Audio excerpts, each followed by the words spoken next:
Hello, welcome to another episode on our channel, and in this one we will cover the technique Yokomen'uchi Sankyo in the version omote waza. So we will show you the footwork, the movement of the feet, and also some details about how to do the technique and a few important points that we need to keep in mind when we do it. So stay with us for a few minutes and we'll explain it.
So for the basic version of this technique, as the Yokomen'uchi strike is coming in, I will enter into the strike.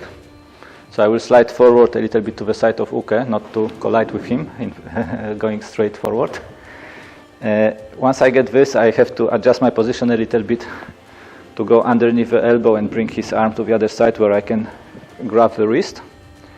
From here, for the version omote waza, I will finish the spiral movement and step in with one leg, locking the elbow here, uke's elbow, and then taking over the Sankyo.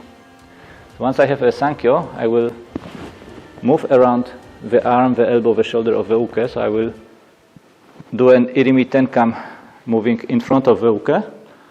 And as I grab the Sankyo, the elbow here, I will slide back, bringing him down on the ground, positioning both my knees aside the uke, and then changing hands, finishing with a pin, which I will explain in a moment with a partner.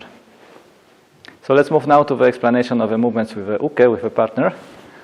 I'll ask Sandra to attack me with a Yokomen'uchi. So Yokomen'uchi is a strike coming from above the head, almost like the Shomenuchi, but going more to the side of my head, to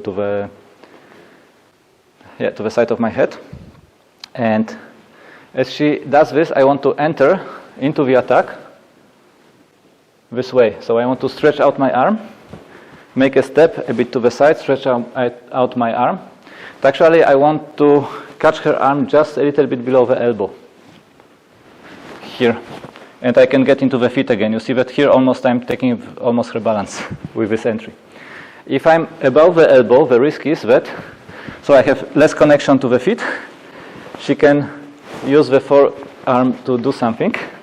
And she can come in with the other hand as well. She just tried to do it. So it's a bit more. There is a bit less of control about this. When I'm underneath the elbow, I have a better transmission or connection into the feet, and I'm more protected. Okay. So as she does this, I enter here. Now I will reposition myself a little bit, trying to go underneath the elbow here, and using the elbow here, transition or move her hand more in front of me here. Okay, and as I do this, I want to get my center, my base underneath, so that I can grab with the other hand on the other side. So we'll show it again from a bit different angle.